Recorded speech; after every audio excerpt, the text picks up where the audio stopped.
जय हिंद साथियों, नमस्कार। स्वागत है मित्र आप सभी का आपके अपने चैनल पर। तो आप लोग फटाफट लाइव आ जाएं। क्लास स्टार्ट हो चुकी है जो कि उत्तर प्रदेश पुलिस। आज की क्लास जो है काफी ज्यादा खास है, इसलिए सभी भाई बहन मिलकर क्लास को शेयर कर देंगे। और जिस भाई बहन ने अभी तक क्लास को लाइक नहीं किया है प्लीज कर देंगे मित्र। काफी ज्यादा इंपॉर्टेंट क्लास है, इसलिए सभी भाई बहन क्लास के अंत तक जरूर बने रहना।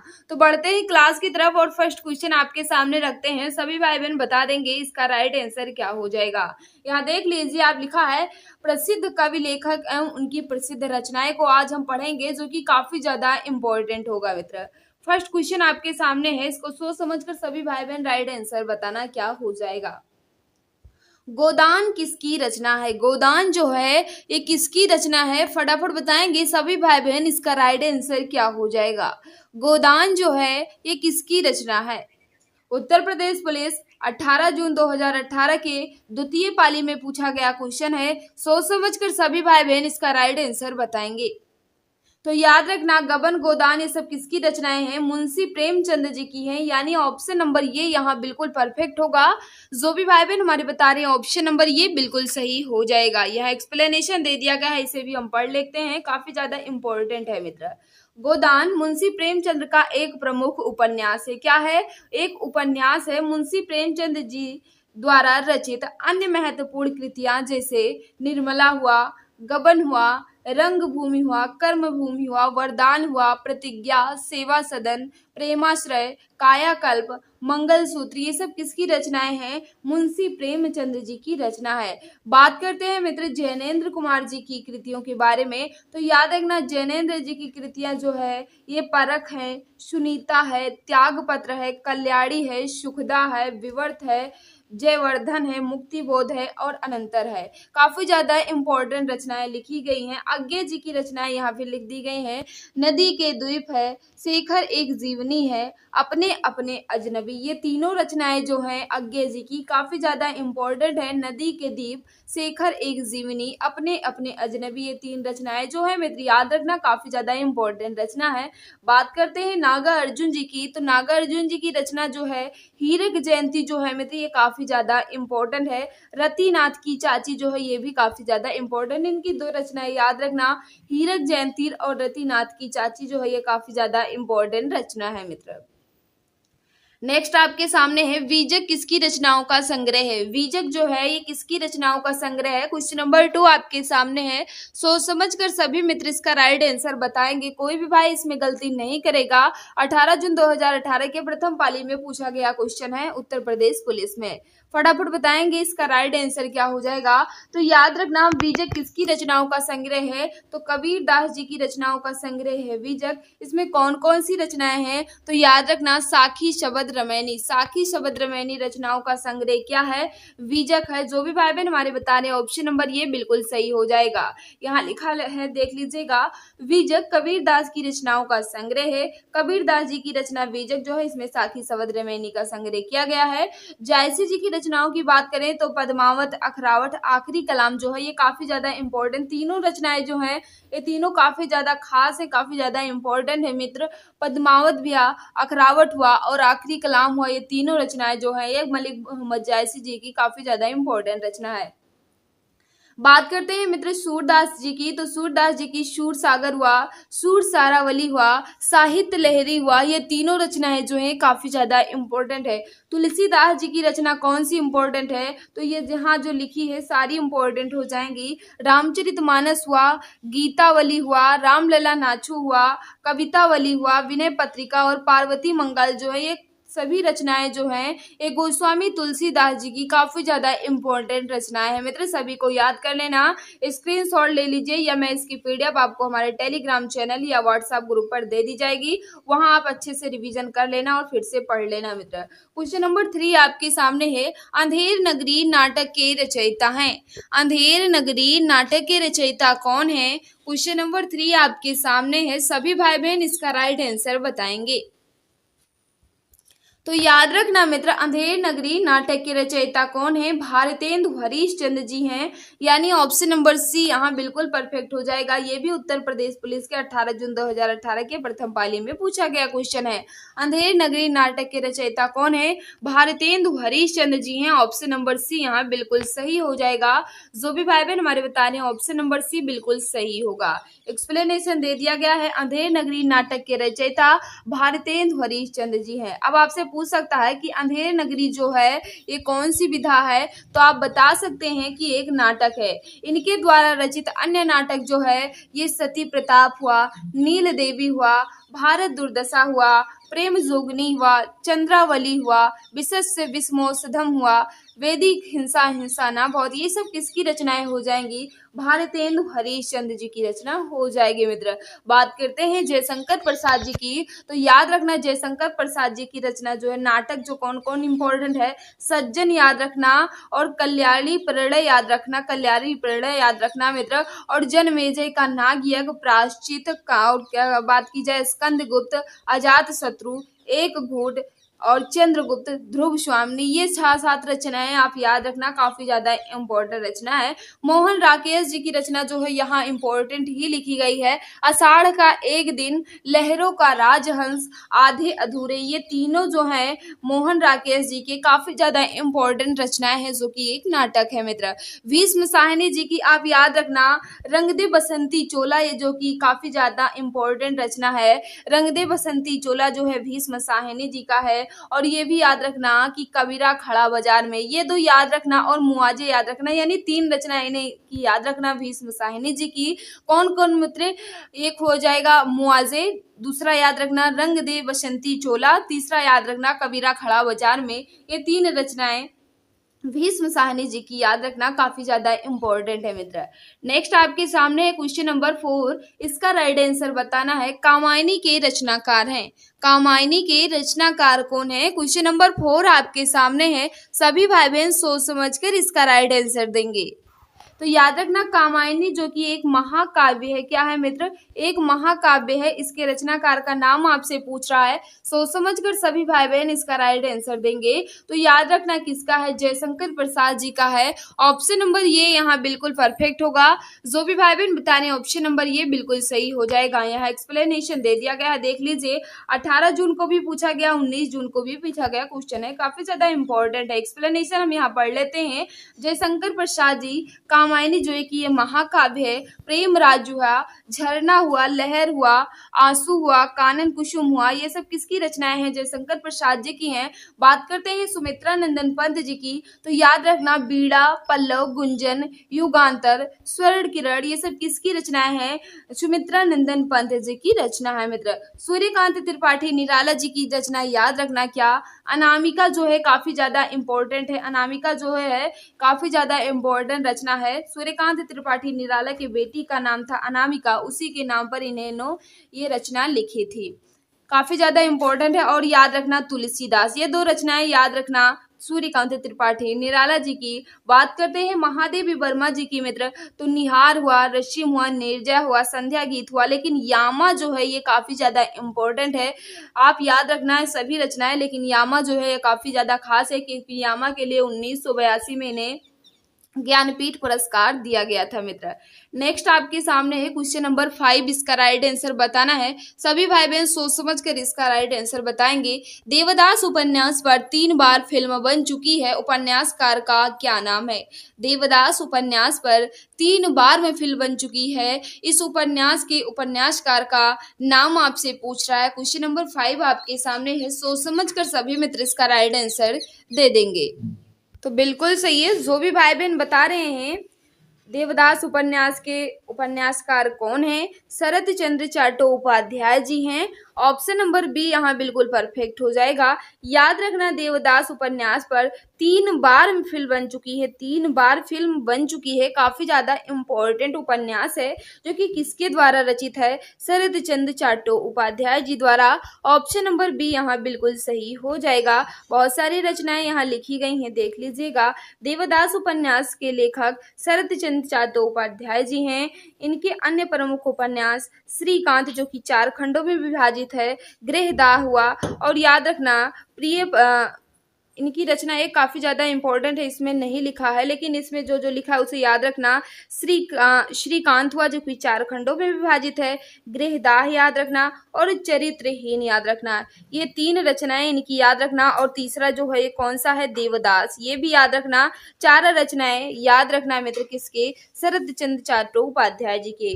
बात करते हैं मुंशी प्रेमचंद जी की, तो याद रखना प्रेमा हुआ, सेवा सदन हुआ, वरदान हुआ, प्रेमाशय हुआ, रंगभूमि हुआ, कायाकल्प हुआ और निर्मला हुआ, ये सब किसकी रचनाएं हैं, प्रेमचंद जी की रचना है। तो याद रखना काफी ज्यादा इंपॉर्टेंट है। धनवीर भारती जी की बात करते हैं तो गुनाहों का देवता बिल्कुल खास है, सूरज का 7वां घोड़ा ये भी काफी ज्यादा इंपॉर्टेंट है, अंधा युग हुआ, ठंडा लोहा हुआ और कनुप्रिया हुआ। ये चारों रचनाएं जो हैं, ये 5 रचनाएं, ये धर्मवीर भारती जी की काफी ज्यादा इंपॉर्टेंट रचना है। एक भी इसे मिस नहीं करना है, सभी रचनाओं को अच्छे से लिखकर याद कर लेना है मित्र।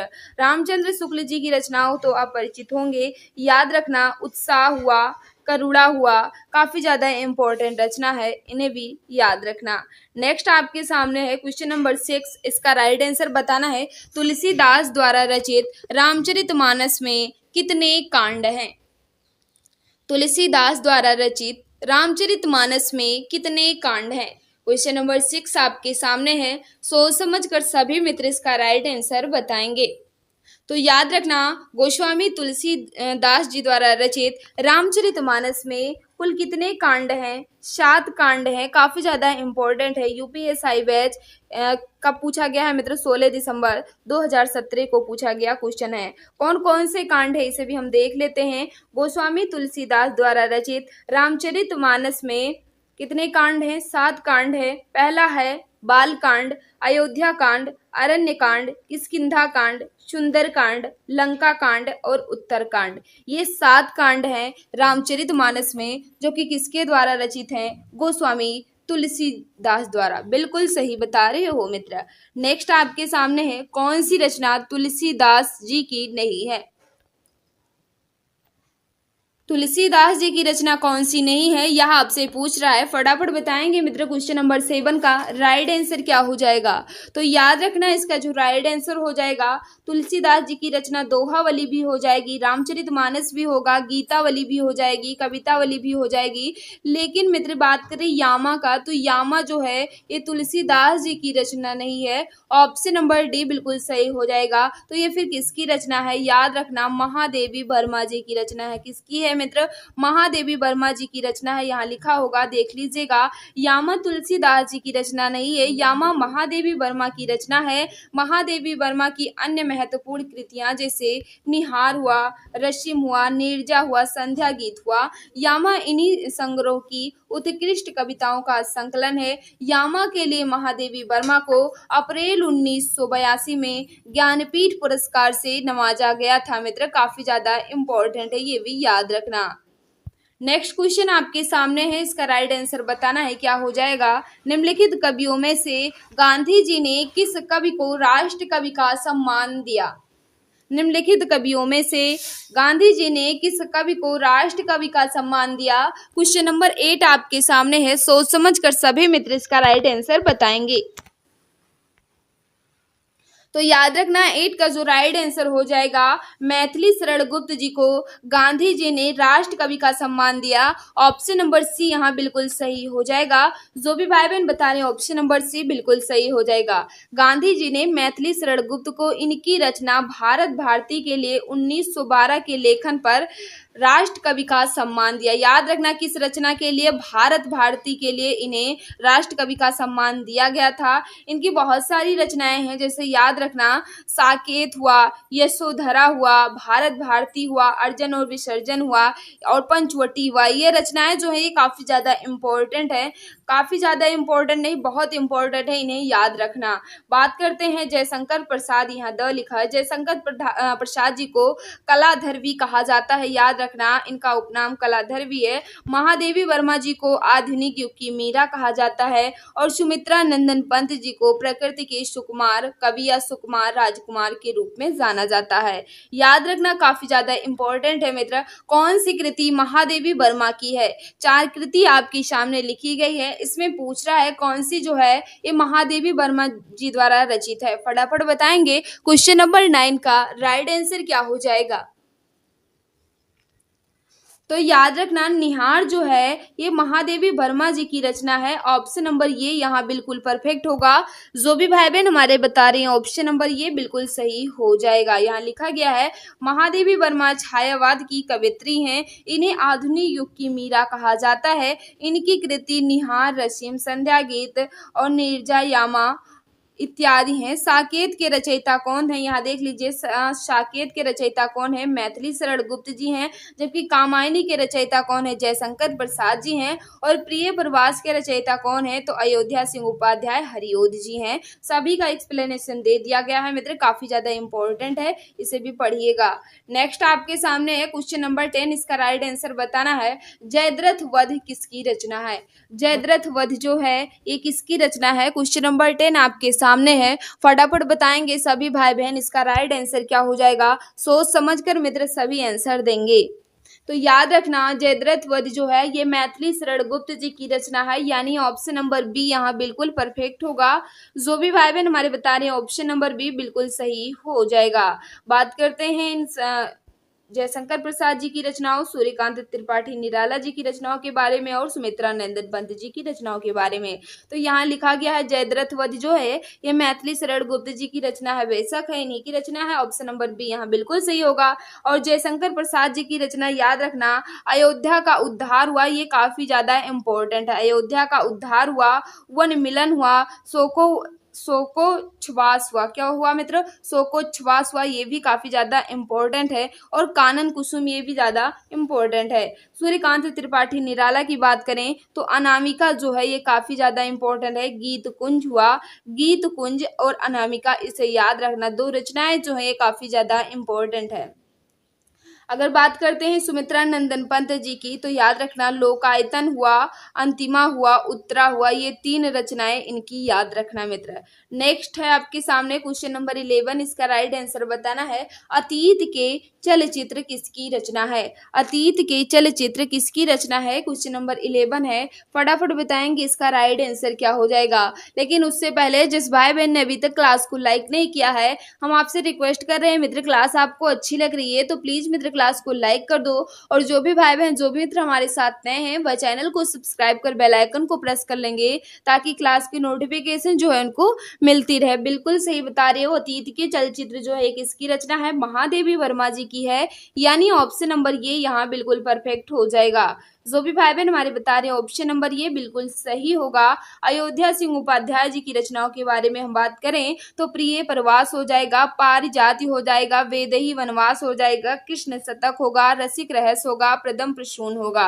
इनमें इंपॉर्टेंट कौन है? तो याद रखना, प्रिय प्रवास हुआ, वेदेही वनवास हुआ और पारिजात हुआ, ये 3 रचनाएं याद रखना। याद रख सकते हो तो पूरा याद रख सकते हो मित्र, लेकिन ये 3 तो आपको याद रखना है। प्रिय प्रवास, पारिजात और वेदेही वनवास जो है ये अयोध्या सिंह उपाध्याय हरिओद जी की रचना है। सियाराम शरण गुप्त जी की रचनाओं की बात करें मित्र तो बापू याद रखना, बापू जो है काफी ज्यादा इंपॉर्टेंट है। और नकुल, बापू, नकुल और देनिकी जो है ये 3 रचनाएं इनकी भी याद रखना, काफी ज्यादा खास है मित्र।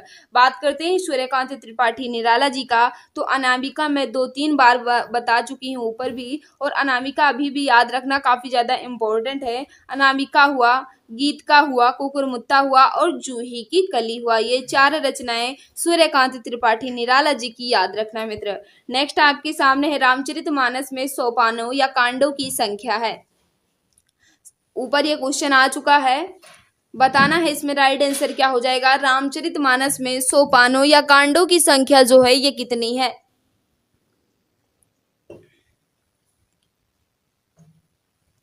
तो बिल्कुल सही है, कितने कांड हैं मित्र? 7 कांड हैं, यानी ऑप्शन नंबर ये यहाँ बिल्कुल सही हो जाएगा।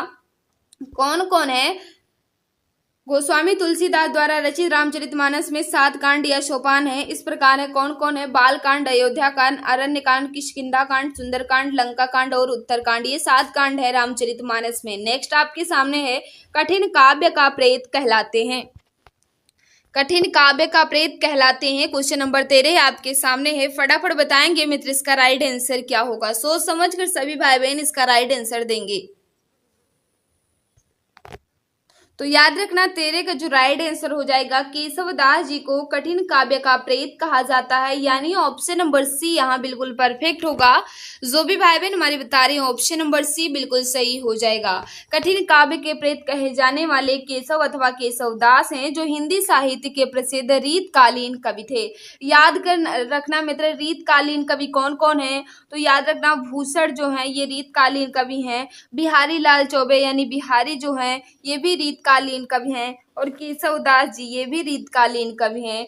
इनका समय भक्त काल के अंतर्गत पड़ता है। इनका जन्म 1555 में ओरछा के मध्य प्रदेश में हुआ था। इनकी रचनाएं की बात करें तो याद रखना, रसिक प्रिया हुआ, कवि प्रिया हुआ, रामचंद्रिका हुआ, विज्ञान गीता हुआ, जहांगीर हुआ, जस चंद्रिका हुआ। ये ज्यादा इंपॉर्टेंट रचनाएं यहाँ लिखी गई हैं, बहुत सारी रचनाएं नहीं लिखी गई हैं। केवल उन्हीं रचनाओं का संग्रह यहाँ है जो बार बार परीक्षा में पूछी जा रही है मित्रों, पूछे जाने की संभावना भी है, तो उन्हें याद रखना। नेक्स्ट आपके सामने है, इसको बताना है क्या हो जाएगा। आधुनिक युग की मीरा मानी जाती है। ये क्वेश्चन मैं आपको आगे पढ़ा चुकी हूँ, लेकिन आया है तो बता देंगे इसका राइट आंसर क्या हो जाएगा। आधुनिक युग की मीरा मानी जाती हैं। कौन कही जाती हैं? तो याद रखना, महादेवी वर्मा जी को आधुनिक युग की मीरा कहा जाता है, यानी ऑप्शन नंबर बी यहाँ बिल्कुल परफेक्ट होगा। जो भी भाई बहन हमारे बता रहे ऑप्शन नंबर बी बिल्कुल सही हो जाएगा। महादेवी वर्मा को आधुनिक युग की मीरा कहा जाता है। महादेवी वर्मा छायावाद के 4 स्तंभों में प्रमुख स्तंभ है। इनके द्वारा रचित प्रमुख कृतियां निहार हुआ, दीप शिखा हुआ, रचिम हुआ, नीरजा हुआ, संध्या गीत हुआ, यामा हुआ। ये सब किसकी रचनाएं हैं? महादेवी वर्मा जी की हैं। और याद रखना इसमें काफी ज्यादा खास जो है यामा है। यामा के लिए अप्रैल 1982 में इन्हें ज्ञानपीठ पुरस्कार से सम्मानित किया गया था मित्र। और ये भी याद रखना, यहाँ काफी ज्यादा इंपॉर्टेंट बात और लिखी गई है कि सुभद्रा कुमारी चौहान वीर रस की एकमात्र कवयित्री हैं। सुभद्रा कुमारी चौहान वीर रस की एकमात्र कवयित्री हैं, ये भी याद रखना मित्र। नेक्स्ट आपके सामने है क्वेश्चन नंबर 15, इसका राइट आंसर बताना है। सितारे हिंद किस लेखक का उपनाम है? सितारे हिंद किस लेखक का उपनाम है? फटाफट बताएंगे मित्र क्वेश्चन नंबर 15 का राइट आंसर क्या होगा। तो बिल्कुल सही है। जो भी भाई बहन बता रहे हैं सितारे हिंद किस लेखक का उपनाम है, तो राजा शिव प्रसाद सिंह को सितारे हिंद कहा जाता है, यानी ऑप्शन नंबर सी यहाँ बिल्कुल परफेक्ट होगा। जो भी भाई बहन हमारे बता रहे ऑप्शन नंबर सी बिल्कुल सही हो जाएगा। सितारे हिंद उपनाम हिंदी के उन्नायक साहित्यकार राजा शिव प्रसाद सिंह का है। इनकी भाषा फारसी तथा अरबी शब्दों का अधिक प्रयोग हुआ है। इनकी प्रमुख कृतियां जो है याद रखना, 2-3 कृतियां इनकी याद रखना, जैसे हुआ मानव धर्मसार हुआ, वामा हुआ, मनोरंजन, राजा भोज का सपना। ये 4 रचनाएं इनकी याद रखना है मित्र, काफी ज्यादा इंपॉर्टेंट है। रानी केतकी की कहानी के कहानीकार हैं। रानी केतकी की कहानी के कहानीकार कौन है? क्वेश्चन नंबर 16 आपके सामने है, फटाफट बताएंगे मित्र इसका राइट आंसर क्या होगा। तो याद रखना, रानी केतकी की कहानी के कहानीकार जो हैं ये ईसा अल्लाह खां जी हैं, यानी ऑप्शन नंबर ये यहाँ बिल्कुल परफेक्ट हो जाएगा। जो भी भाई बहन हमारे बता रहे ऑप्शन नंबर ये बिल्कुल सही हो जाएगा। और ये कब लिखी गई? तो 1798 और 803 के बीच ये रचना की गई थी मित्र। इस कहानी का एक अन्य नाम और है, याद रखना क्या कहा जाता है मित्र? रानी केतकी की कहानी का एक अन्य नाम से भी जाना जाता है, वो कौन सा है? उदय भान चरित के नाम से भी जाना जाता है। याद रखना काफी ज्यादा इंपॉर्टेंट है कि रानी केतकी की कहानी को और हम किस नाम से जानते हैं, तो उदय भान चरित के नाम से भी जाना जाता है मित्र। नेक्स्ट आपके सामने है, आंसू किसका प्रमुख काव्य है? आंसू जो है ये किसका प्रमुख काव्य है? फटाफट बताएंगे मित्र क्वेश्चन नंबर 17 का राइट आंसर क्या हो जाएगा। तो याद रखना, आंसू, लहर, झरना, कंकाल, तितली, ये सब किसकी रचना है? जयशंकर प्रसाद जी की हैं, यानी ऑप्शन नंबर बी यहाँ बिल्कुल परफेक्ट होगा। जो भी भाई बहन हमारे बता रहे हैं ऑप्शन नंबर बी बिल्कुल सही हो जाएगा। यहाँ मैंने जो जो बताया है वो लिखा गया है। यहाँ ध्रुव सामने भी इम्पोर्टेंट है, एक गुट, अजात शत्रु और तितली, कंकाल, आंधी, आकाशदीप, ये सारी रचनाएं जो हैं ये जयशंकर प्रसाद जी की हैं। नेक्स्ट आपके सामने है मित्र क्वेश्चन नंबर 18, इसका राइट आंसर बताना है। भारतेंदु युग की समय सीमा है, कब से कब तक भारतेंदु युग की समय सीमा मानी जाती है? क्वेश्चन नंबर 18 है, सोच समझ कर सभी भाई बहन इसका राइट आंसर बताएंगे। तो याद रखना 1850 से 1900 तक का माना जाता है, भारतीय युग की समय सीमा माना जाता है, यानी ऑप्शन नंबर ये यहाँ बिल्कुल परफेक्ट होगा। जो भी भाई बहन हमारे बता रहे हैं ऑप्शन नंबर ये बिल्कुल सही हो जाएगा। इसका नामकरण हिंदी नवजागरण के अग्रदूत भारतेंदु हरिश्चंद्र के नाम पर किया गया था। याद रखना भारतेंदु युग का नामकरण जो है हिंदी नवजागरण के अग्रदूत भारतेंदु हरिश्चंद्र के नाम पर किया गया था मित्र। और याद रखना भारतेंदु मंडल के प्रमुख रचनाकार जो हैं, याद रखना कौन कौन है? भारतेंदु हरिश्चंद्र दो है ही हैं, दूसरा कौन हो जाएंगे? प्रताप नारायण मिश्र होंगे, बद्री नारायण चौधरी प्रेमघन हो जाएंगे, बाल कृष्ण भट्ट हो जाएंगे, अंबिका दत्त व्यास हो जाएंगे, और इसमें कौन इंपॉर्टेंट है? तो लाला श्रीनिवास दास हो जाएंगे। इन 4-5 को याद रखना जो कि भारतेंदु युग के माने जाते हैं। नेक्स्ट आपके सामने मित्र क्वेश्चन नंबर 19, इसका राइट आंसर बताना है। हिंदी रेखा चित्र का विकास किस सन के बाद हुआ? फटाफट बताएंगे मित्र क्वेश्चन नंबर 19 का राइट आंसर क्या हो जाएगा? हिंदी रेखा चित्र का विकास किस सन के बाद हुआ? तो 19 का जो भी भाई बहन बता रहे हैं 1936 के बाद बिल्कुल सही बता रहे हैं। हिंदी रेखा चित्र का विकास जो है 1936 के बाद हुआ था मित्र। नेक्स्ट आपके सामने है, और ये याद रखना है मित्र कि हिंदी में महादेवी वर्मा रेखा चित्र लिखते हैं, और राम वृक्ष बेनी हो पूरी हो जाएंगे, और बनारसी दास चतुर्वेदी हो जाएंगे, जो कि एक प्रमुख रेखा चित्रकार हैं। नेक्स्ट आपके सामने है क्वेश्चन नंबर 20, इसका राइट आंसर बताना है। सोच समझ कर सभी भाई बहन इसका राइट आंसर बताएंगे। भारत में मार्क्सवादी चिंतन परंपरा और समालोचना के समर्थ प्रवक्ता हैं। अब आपसे पूछ रहा है, फटाफट बताएंगे इसका राइट आंसर क्या होगा? भारत में मार्क्सवादी चिंतन परंपरा और समालोचना के समर्थ प्रवक्ता कौन है? सोच समझकर सभी भाई बहन इसका राइट आंसर बताएंगे। तो जो भी भाई बहन बता रहे हैं डॉक्टर रामविलास शर्मा बिल्कुल सही हो जाएगा। नेक्स्ट आपके सामने है, इसका राइट आंसर बताना है क्या हो जाएगा? क्वेश्चन नंबर 21 आपके सामने है। 21 शायद इसकी वो हो गया है मित्र। क्वेश्चन नंबर 22 आपके सामने है, इसका राइट आंसर बताना है। रासो चरित्र काव्य और उसकी रचना रासक शैली में हुई थी, यह कथन है। रासो चरित्र काव्य और इसकी रचना रासक शैली में हुई थी, ये कथन जो है ये किसका है? सोच समझकर सभी मित्र इसका राइट आंसर बताएंगे। तो बिल्कुल सही हो जाएगा आचार्य हजारी प्रसाद द्विवेदी। ये कथन किसका है मित्र? याद रखना आचार्य हजारी प्रसाद द्विवेदी जी का है। ऑप्शन नंबर ये यहाँ बिल्कुल परफेक्ट हो जाएगा। नेक्स्ट आपके सामने है क्वेश्चन नंबर 23, इसका राइट आंसर बताना है।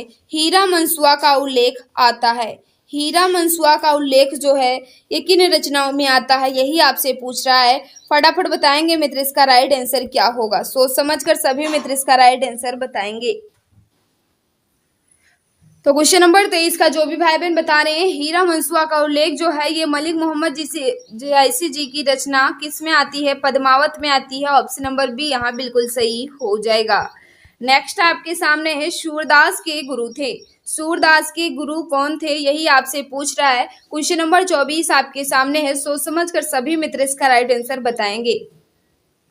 तो याद रखना सूरदास के गुरु कौन थे? तो वल्लभाचार्य जी जो थे मित्र ये सूरदास के गुरु थे। ऑप्शन नंबर सी यहाँ बिल्कुल सही हो जाएगा।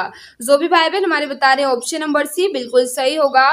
सूरदास हिंदी साहित्य के भक्तिकालीन के सगुण भक्तिधारा के उप शाखा कृष्ण भक्तिधारा के प्रतिनिधि कवि माने जाते हैं। इनके गुरु वल्लभाचार्य थे। वल्लभाचार्य के अन्य शिष्यों में कृष्णदास, परमानंद दास, कुंभन दास थे। वल्लभाचार्य के पुत्र विठल नाथ जी ने स्वयं के 4 शिष्यों नंददास, छती स्वामी, गोविंद स्वामी तथा चतुर्भुज दास थे तथा वल्लभाचार्य के 4 शिष्यों का समूह स्थापित किया जो अष्टछाप कवि के रूप में जाने जाते हैं। यहाँ याद रखना कि वल्लभाचार्य के 4 शिष्यों का समूह स्थापित किया जो कि अष्टछाप कवि के रूप में जाने जाते हैं मित्र। नेक्स्ट आपके सामने है क्वेश्चन नंबर 25। इसका राइट आंसर बताना है। सभी भाई बहन सोच समझ कर इसका राइट आंसर बता रहे हैं। बरिया बीती बल गया अस बुरा कमाया, हरिजिन छाड़े हाथ थे दिन नेड़ा आया। उक्त पंक्तियों के रचनाकार कौन है? फटाफट बताएंगे मित्र। ये जो पंक्तियां लिखी गई हैं इस पंक्तियों के रचनाकार का नाम आपसे पूछ रहा है। बरिया बीती बल गया अस बुरा कमाया, हर जिन छाड़े हाथ थे दिन नेड़ा आया। उक्त पंक्ति के रचनाकार कौन है? तो याद रखना जो भी भाई बहन बता रहे बिल्कुल सही बता रहे हो, कबीर दास जी हैं, यानी ऑप्शन नंबर ये यहाँ बिल्कुल परफेक्ट हो जाएगा। जो भी मित्र हमारे बता रहे ऑप्शन नंबर ये बिल्कुल सही हो जाएगा मित्र।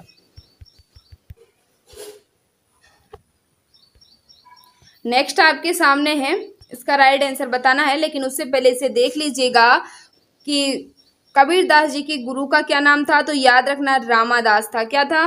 रामानंद जो है मित्र, ये कबीर दास जी के गुरु का नाम था रामानंद। हजारी प्रसाद द्विवेदी ने कबीर को भाषा का डिक्टेटर कहा है। क्या कहा है? डिक्टेटर कहा है भाषा का। किसने कहा है? हजारी प्रसाद द्विवेदी जी ने। और रामचंद्र शुक्ल ने कबीर की भाषा को सदुक्कड़ी बताया है, जबकि श्याम सुंदर दास ने पंचमेल खिचड़ी बताया है कबीर दास जी की भाषाओं को। और याद रखना इनकी कौन सी रचना है? बीजक इनकी रचना हो जाएगी। नेक्स्ट आपके सामने है मित्र क्वेश्चन नंबर 26। इसका राइट आंसर बताना है। हिंदी साहित्य की प्रथम कहानी का नाम क्या है? हिंदी साहित्य की प्रथम कहानी का नाम क्या है? सोच समझ कर मित्र इसका राइट आंसर बताएंगे। क्वेश्चन नंबर 26 है। तो याद रखना हिंदी साहित्य की प्रथम कहानी का नाम जो है ये इंदुमती है। कौन सा है मित्र? इंदुमती है, यानी ऑप्शन नंबर बी बिल्कुल परफेक्ट हो जाएगा। इंदुमती के लेखक कौन है? इसे भी याद रखना। हिंदी साहित्य की प्रथम कहानी इंदुमती है। इसके लेखक किशोरी लाल गोस्वामी है। कौन है मित्र? किशोरी लाल गोस्वामी है। ये कहानी 1900 में प्रकाशित हुई थी। कब प्रकाशित हुई? 1900 में प्रकाशित हुई थी। रामचंद्र शुक्ल इसे हिंदी की पहली कहानी मानते हैं। रामचंद्र शुक्ल जो है इसे हिंदी की पहली कहानी मानते हैं। जो भी भाई बहन बता रहे हैं ऑप्शन नंबर बी बिल्कुल सही हो जाएगा। ये भी याद रखना कि प्रेम सागर जो है ये किसकी रचना है? लल्लू लाल जी की है। रानी केतकी की कहानी जो है ये किसकी रचना है? ईसा अल्लाह खां जी की है। आकाशदीप जो है ये किसकी रचना है? जयशंकर प्रसाद जी की है। क्वेश्चन नंबर नेक्स्ट आपके सामने है। गबन किस रचनाकार की रचना है? गबन जो है ये किस रचनाकार की रचना है? 27 आपके सामने है। सोच समझ कर सभी मित्र इसका राइट आंसर बताएंगे। तो याद रखना मुंशी प्रेमचंद्र जी की रचना है गबन गोदान। ये सब किसकी रचना है? मुंशी प्रेमचंद्र जी की रचना हो जाएगी। नेक्स्ट आपके सामने मित्र इसका राइट आंसर बताना है। कौन सी पत्रिका के संपादक महावीर प्रसाद द्विवेदी थे? कौन सी पत्रिका के संपादक जो है ये महावीर प्रसाद द्विवेदी जी थे। क्वेश्चन नंबर 28 है। सोच समझ कर सभी मित्र इसका राइट आंसर बताएंगे। तो जो भी भाई बहन बता रहे हैं सरस्वती पत्रिका के संपादक जो है ये महावीर प्रसाद द्विवेदी जी थे। ऑप्शन नंबर बी यहाँ बिल्कुल सही हो जाएगा। सरस्वती पत्रिका के संपादक आचार्य महावीर प्रसाद द्विवेदी थे। द्विवेदी जी ने सन 1903 से 1920 तक इस पत्रिका यानी सरस्वती पत्रिका का संपादन किया था मित्र। नेक्स्ट आपके सामने है। मृगनयनी उपन्यास किस लेखक की रचना है? मृगनयनी उपन्यास जो है ये किस लेखक की रचना है? क्वेश्चन नंबर 29 आपके सामने है। फटाफट बताना इसका राइट आंसर क्या होगा।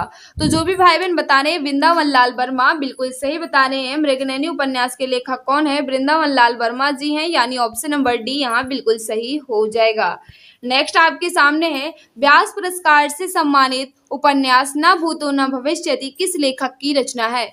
व्यास पुरस्कार से सम्मानित न भूतो न भविष्यति किस लेखक की रचना है? क्वेश्चन नंबर 30 आपके सामने है। इसका राइट आंसर बताना है मित्र, क्या हो जाएगा?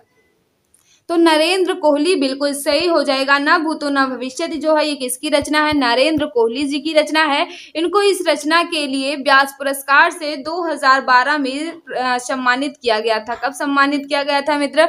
2012 में नरेंद्र कोहली को न भूतो न भविष्यति के लिए व्यास पुरस्कार से सम्मानित किया गया था। नेक्स्ट आपके सामने है मित्र।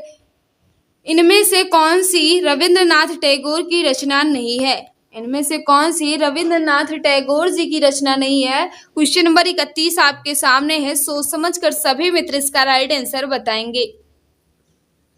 तो याद रखना, गीतांजलि बिल्कुल है, दो बहनें ये भी रविंद्रनाथ टैगोर जी की रचना है, पोस्ट ऑफिस ये भी टैगोर जी की है, लेकिन चंद्रकांता जो है ये देवकी नंदन खत्री जी का है, ये टैगोर जी की रचना बिल्कुल भी नहीं है। ये भी याद रखना, यहाँ काफी ज्यादा इंपॉर्टेंट एक बात लिखी गई है कि रविंद्रनाथ टैगोर को गीतांजलि के लिए 1913 में साहित्य नोबेल पुरस्कार दिया गया। याद रखना मित्र कि टैगोर जी को इनकी रचना गीतांजलि के लिए 1913 में साहित्य नोबेल पुरस्कार दिया गया था। नेक्स्ट आपके सामने है, इसका राइट आंसर बताना, निम्नलिखित में से किस उपन्यास के लेखक प्रेमचंद है? किस उपन्यास के लेखक प्रेमचंद है, यह आपसे पूछ रहा है। क्वेश्चन नंबर 32 आपके सामने है, सोच समझकर मित्र इसका राइट आंसर बताना। तो जो भी भाई बहन बता रहे हैं बिल्कुल सही बता रहे हैं। कर्मभूमि जो है ये मुंशी प्रेमचंद जी की रचना है, यानी ऑप्शन नंबर सी यहाँ बिल्कुल सही हो जाएगा। कर्मभूमि उपन्यास के लेखक मुंशी प्रेमचंद जी हैं, जबकि झूठा सच जो है ये किसका है? यशपाल जी का है। और बात करते हैं चित्रलेखा के लेखक कौन है? चित्रलेखा के तो भगवती चरण वर्मा हो जाएंगे।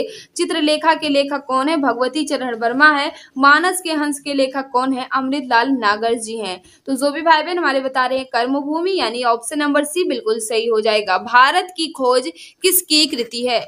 भारत की खोज किसकी कृति है, यह आपसे पूछ रहा है। फटाफट बताएंगे मित्र क्वेश्चन नंबर 33 का राइट आंसर क्या होगा। तो या भारत की खोज कहे या डिस्कवरी ऑफ इंडिया कहे, तो याद रखना जवाहरलाल नेहरू हो जाएगा। ऑप्शन नंबर बी यहाँ बिल्कुल परफेक्ट होगा। जो भी भाई बहन हमारे बता रहे हैं ऑप्शन नंबर बी बिल्कुल सही होगा। याद रखना, गांधी जी द्वारा लिखित 4 पुस्तकें हैं, जिसमें हम लोग कह सकते हैं कि इम्पोर्टेंट कौन है, तो हिंद स्वराज हुआ, दक्षिण अफ्रीका से सत्याग्रह का इतिहास, ये 2 याद रखना काफी ज्यादा इम्पोर्टेंट है मित्र। नेक्स्ट आपके सामने है, रसीम रथी की रचयिता कौन है? रसीम रथी की रचयिता कौन है? क्वेश्चन नंबर 34 आपके सामने है, फटाफट बताएंगे मित्र इसका राइट आंसर क्या होगा। तो 34 का जो भी भाई बहन बता रहे हैं कि रामधारी सिंह दिनकर जी हैं, बिल्कुल सही बता रहे हो। रसीम रथी के रचनाकार कौन है? रामधारी सिंह दिनकर हैं। ऑप्शन नंबर ये यहाँ बिल्कुल सही हो जाएगा। याद रखना, यहाँ अच्छे पॉइंट्स लिखी गई है कि उर्वशी महाकाव्य के लिए, उर्वशी जो है किसकी रचना है? रामधारी सिंह दिनकर जी की, आपको पता ही है। इनको इस रचना के लिए, इस महाकाव्य के लिए 1972 में ज्ञानपीठ पुरस्कार से सम्मानित किया गया था मित्र।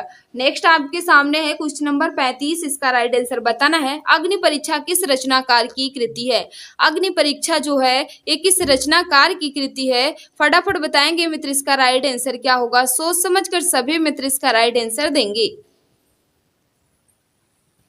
तो याद रखना, अग्नि परीक्षा जो है मित्र ये किसकी रचना है? आचार्य तुलसी जी की। किसकी है? आचार्य तुलसी जी की रचना है अग्नि परीक्षा। ऑप्शन नंबर डी यहाँ बिल्कुल परफेक्ट हो जाएगा। यहाँ लिखा गया है कि अग्नि परीक्षा जो है आचार्य तुलसी की रचना है, जबकि कौटिल्य जो है, कौटिल्य का रचना महत्वपूर्ण है, सबसे महत्वपूर्ण कहा जाए तो अर्थशास्त्र हो जाएगा। कौटिल्य की रचना, कौटिल्य जो है इन्होंने क्या लिखा? तो अर्थशास्त्र हो जाएगा। और बात करते हैं मित्र, वैशाली की नगर वधु, स्वयं रक्षम, सोमनाथ, गोली इत्यादि किसकी रचना है? तो चतुर्सेन शास्त्री जी के उपन्यास हैं। काफी ज्यादा इंपॉर्टेंट है मित्र, इसे याद रखना। नेक्स्ट आपके सामने है, आंचलिक उपन्यासकार की संज्ञा इनमें से किसे दी गई? आंचलिक उपन्यासकार की संज्ञा इसमें से किसको दी गई, यह आपसे पूछ रहा है। फटाफट बताएंगे इसका राइट आंसर क्या होगा। सोच समझकर सभी मित्र इसका राइट आंसर देंगे। तो याद रखना, फणीश्वर नाथ रेणु जी को आंचलिक उपन्यासकार की संज्ञा दी गई थी। इनकी एक काफी ज्यादा इंपॉर्टेंट रचना है मैला आंचल, जो है ये फणीश्वर नाथ रेणु जी की काफी ज्यादा इंपॉर्टेंट रचना है मित्र, इसे याद रखना, बहुत ज्यादा फेमस है, बहुत ज्यादा इंपॉर्टेंट है। नेक्स्ट आपके सामने है क्वेश्चन नंबर 37, इसका राइट आंसर बताना है। सिए राम मैं सब जग जानी, करऊं प्रणाम जोरी जुग पानी, यह रचना गोस्वामी तुलसीदास की किस कृति से है? सिए राम मैं सब जग जानी, करऊं प्रणाम जोरी जुग पानी, ये रचना जो है ये गोस्वामी तुलसीदास जी के किस कृति से लिया गया है? क्वेश्चन नंबर 37 है। तो याद रखना, रामचरितमानस से लिया गया है। ऑप्शन नंबर सी यहाँ बिल्कुल सही हो जाएगा। नेक्स्ट आपके सामने है, आधुनिक हिंदी की सबसे सशक्त कवित्रियों में से एक होने के कारण खाली स्थान दिया गया है को आधुनिक आधुनिक मीरा के नाम से भी जाना जाता है? किन्हें आधुनिक युग की मीरा के नाम से भी जाना जाता है, यह आपसे पूछ रहा है। तो याद रखना, महादेवी वर्मा जी को आधुनिक युग के मीरा के नाम से जाना जाता है, यानी ऑप्शन नंबर ये बिल्कुल परफेक्ट हो जाएगा। और सुमित्रा कुमारी चौहान जो है एकमात्र कवयित्री जो है मित्र, ये वीर रस की है। वीर रस की एकमात्र कवयित्री सुमित्रा कुमारी चौहान हो जाएंगी। और महादेवी वर्मा जी को आधुनिक युग की मीरा कहा जाता है। इनकी काफी ज्यादा इंपॉर्टेंट रचना है, 2-3 बार मैं बता चुकी हूँ कि यामा के लिए अप्रैल 1982 में ज्ञानपीठ पुरस्कार से सम्मानित किया गया था। क्वेश्चन नंबर 39 है, इसका राइट आंसर बताना है, क्या हो जाएगा। सोच समझकर सभी मित्र इसका राइट आंसर देंगे, क्या होगा। बिना दीवारों पर घर, मनु भंडारी की यह कृति किस विधा पर आधारित है? फटाफट बताओ इसका राइट आंसर क्या होगा। बिना दीवारों पर घर, मनु भंडारी की यह कृति किस विधा पर आधारित है? तो याद रखना, नाटक है। क्या है मित्र? मनु भंडारी जी की कृति बिना दीवारों पर जो है, बिना दीवारों पर, ये कौन सी विधा है? नाटक है। क्या है मित्र? नाटक है। ऑप्शन नंबर बी यहाँ बिल्कुल सही हो जाएगा। नेक्स्ट आपके सामने है क्वेश्चन नंबर 40, इसका राइट आंसर बताना है। दीप जले शंख बजे किस उपन्यासकार की कृति है? दीप जले शंख बजे किस उपन्यासकार की कृति है? फटाफट बताएंगे मित्र। क्वेश्चन नंबर 40 का राइट आंसर क्या हो जाएगा? तो याद रखना, इसका जो राइट आंसर हो जाएगा, जो भी भाई बहन बता रहे हैं, कन्हैया लाल मिश्र प्रभाकर, बिल्कुल सही बता रहे हो। दीप जले शंख बजे ये किसकी कृति है? कन्हैया लाल मिश्र प्रभाकर जी की कृति हो जाएगी।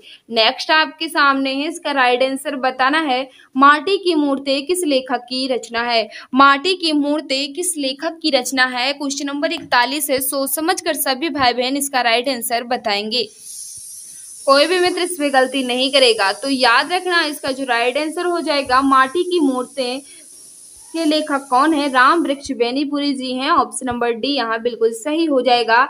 इनकी बहुत सारी रचनाएं हैं, लेकिन याद रखना, गांव का देवता, गेहूं और गुलाब, गांव का देवता, और बात की जाए माटी की मूर्ति, ये 3 रचनाएं इनकी याद रखना मित्र, काफी ज्यादा इंपॉर्टेंट है। इंपॉर्टेंट से भी इंपॉर्टेंट कही जाए तो ये 3 रचनाएं जो है काफी ज्यादा खास हैं। क्वेश्चन नंबर 42 आपके सामने है, इसका राइट आंसर बताना है, क्या हो जाएगा। हुई वीरता की फिर खाली स्थान दिया गया है के साथ सगाई झांसी में सुमित्रा कुमारी चौहान की इस पंक्ति को पूर्ण करें। इसमें क्या फिल किया जाए ताकि ये पंक्ति जो है ये पूर्ण रूप ले ले? फटाफट बताएंगे मित्र। क्वेश्चन नंबर 42 का राइट आंसर क्या होगा? तो जो भी भाई बहन बता रहे हैं, हुई वीरता की वैभव के साथ सगाई झांसी में, या वैभव फिल किया जाएगा, बिल्कुल सही बता रहे हो। ऑप्शन नंबर बी यहाँ बिल्कुल परफेक्ट हो जाएगा। हुई वीरता की वैभव के साथ सगाई झांसी में, ऑप्शन नंबर बी यहाँ बिल्कुल परफेक्ट हो जाएगा। जो भी भाई बहन बता रहे हैं, ऑप्शन नंबर बी बिल्कुल सही होगा। हरिशंकर परसाई जी किस तरह के साहित्य रचना के लिए जाने जाते हैं? हरिशंकर परसाई जी किस तरह के साहित्य रचना के लिए जाने जाते हैं? क्वेश्चन नंबर 43 है। फटाफट बताना मित्र, इसका राइट आंसर क्या हो जाएगा। तो समझकर सभी भाई बहन बताएंगे। यूपीएससी बैच कब पूछा गया है? 20 दिसंबर 2017 के 3rd शिफ्ट में पूछा गया क्वेश्चन है, तो व्यंग हो जाएगा। इसका right answer option number D बिल्कुल सही होगा। मित्र, नेक्स्ट क्वेश्चन रखने से पहले हम आपसे छोटी सी रिक्वेस्ट करना चाहते हैं कि जिस भाई बहन ने अभी तक क्लास को लाइक नहीं किया है, हम आपसे रिक्वेस्ट कर रहे हैं, क्लास आपको अच्छी लग रही है तो प्लीज कर दिया करो। और जो भी भाई बहन, जो भी मित्र हमारे साथ नए हैं, वह चैनल को सब्सक्राइब कर बेल आइकन को प्रेस कर लेंगे ताकि क्लास की नोटिफिकेशन जो है उनको मिलती रहे। क्वेश्चन नंबर 44 आपसे क्या पूछ रहा है? भक्तिन फिर खाली स्थान दिया गया है का प्रसिद्ध, फिर खाली स्थान दिया गया है, रेखा चित्र है, रिक्त स्थानों की पूर्ति करें। फटाफट बताओ इसमें क्या फिल किया जाए। तो जो भी भाई बहन बता रहे हैं, भक्तिन महादेवी वर्मा का प्रसिद्ध संस्मरण रेखा चित्र है, यानी ऑप्शन नंबर बी यहाँ बिल्कुल परफेक्ट हो जाएगा। ऑप्शन नंबर बी वाले सभी भाई बहन बिल्कुल सही हो जाएंगे। याद रखना, महादेवी वर्मा जी की रचना कौन कौन सी है? तो अतीत के चलचित्र हो गए, मेरा परिवार हो गया, गिल्लू हुआ, नीरजा हुआ, पथ के साथी, स्मृति की रेखाएं, निहार, संध्या गीत, यामा काफी ज्यादा खास है। नेक्स्ट आपके सामने है मित्र क्वेश्चन नंबर 45, इसका राइट आंसर बताना है। माखनलाल चतुर्वेदी को उनकी किस रचना पर साहित्य अकादमी पुरस्कार मिला? माखनलाल चतुर्वेदी को उनकी किस रचना पर साहित्य अकादमी पुरस्कार दिया गया? फटाफट बताओ मित्र इसका राइट आंसर। तो याद रखना, हिम तरंगनी के लिए माखनलाल चतुर्वेदी जी को 1955 में पहला साहित्य अकादमी पुरस्कार दिया गया था। जो भी भाई बहन बता रहे थे ऑप्शन नंबर सी बिल्कुल सही हो जाएगा। जयशंकर प्रसाद की पहली कहानी कौन सी है? जयशंकर प्रसाद जी की पहली कहानी कौन सी है? क्वेश्चन नंबर 46 आपके सामने है। फटाफट बताएंगे इसका राइट आंसर क्या हो जाएगा। सभी मित्र सोच समझ कर इसका राइट आंसर देंगे। तो बिल्कुल सही है। जो भी भाई बहन बता रहे ग्राम जो है ये जयशंकर प्रसाद जी की पहली कहानी है, बिल्कुल सही बता रहे हैं। ऑप्शन नंबर ये वाले सभी भाई बहन बिल्कुल सही हो जाएंगे। कब प्रकाशित हुई? तो 1911 में प्रकाशित हुई थी। नेक्स्ट आपके सामने है, कथा सम्राट मुंशी प्रेमचंद का वास्तविक नाम क्या था? कथा सम्राट मुंशी प्रेमचंद का वास्तविक नाम जो है ये क्या था? क्वेश्चन नंबर 47 है। सोच समझ कर मित्र इसका राइट आंसर बताना। तो धनपत राय हो जाएगा। कथा सम्राट का वास्तविक नाम जो है यानी कथा सम्राट मुंशी प्रेमचंद का वास्तविक नाम जो है यह धनपत राय था। इनका जन्म कब हुआ था? तो याद रखना 31 जुलाई 1980 को इनका जन्म हुआ था। कब हुआ था? 1880 सॉरी मित्र, इनका 31 जुलाई 1880 को इनका जन्म हुआ था। इनकी मृत्यु जो है 8 अक्टूबर 1936 को हो गई थी मित्र। नेक्स्ट आपके सामने है क्वेश्चन नंबर 48, इसका राइट आंसर बताना है।